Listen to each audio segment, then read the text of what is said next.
আসসালামু আলাইকুম। কেমন আছেন সবাই? আজকে বেগুন ও রুই মাছের ঝোল তরকারির রেসিপি নিয়ে চলে আসলাম।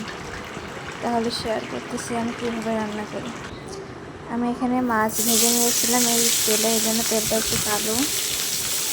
তেলের ভিতরে আমি কেটে রাখা পেঁয়াজ ঝালগুলো দিয়ে দিব, দিয়ে নাড়াচাড়া করে পেঁয়াজের ঝালগুলো হালকা ভেজে নেব।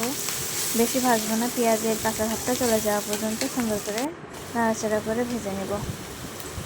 ভাজা হয়ে গেলে এরপরে আমি পর্যাপ্ত পরিমাণে পানি দিয়ে দেব।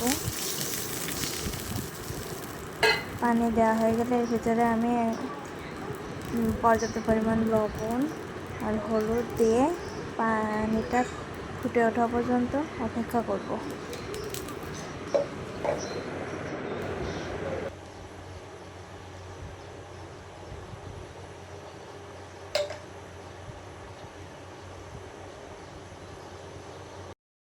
পানিটা যখন এভাবে তাবৎ করে ফুটে উঠবে তখন আমি কেটে রাখা বেগুন ও আলুগুলো দিয়ে দিব, দিয়ে নাড়াচাড়া করে সুন্দর করে মিশিয়ে নেব।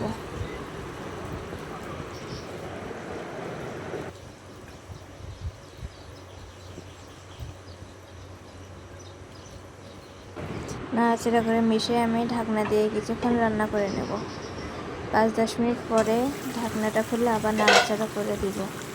উপরে তরকারিটা নিচে তরকারিটা উপরে এভাবে সুন্দর করে নাড়াচাড়া করে দেব, যাতে প্রত্যেকটা বেগুন সুন্দরভাবে সিদ্ধ হয়। তারপর এখানে আমি জিরা ও সরিষা বাটা দিয়ে দিব, দিয়ে সুন্দর করে নাড়াচাড়া করে আবার ঢাকনা দিয়ে কিছুক্ষণ রান্না করে নেব সিদ্ধ হওয়া পর্যন্ত।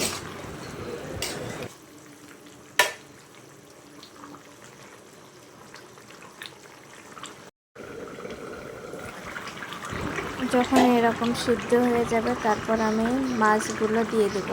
আমি মাছগুলো আগেই ভেজে রেখেছিলাম, বেশ সুন্দর করে মাছগুলো ঝোলের নিচে নাড়াচাড়া করে ডুবিয়ে দিব, যাতে মাছের ভিতরে সুন্দরভাবে সিদ্ধ হয় এবং তেল, লবণ, নুন, ঝাল সুন্দর করে মাছে ঢুকে এবং মাছের ফ্লেভারটা তরকারিতে যেন চলে যায়, এই জন্য ঢাকনা দিয়ে কিছুক্ষণ আমি রান্না করে নেব।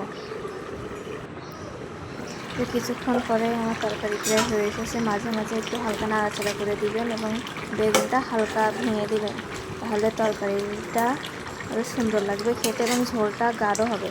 দিয়ে একটা বেগুন আর এরকম করে খুন্তিতে ভেঙে দিবেন, দিয়ে নাড়াচাড়া করে দেবেন।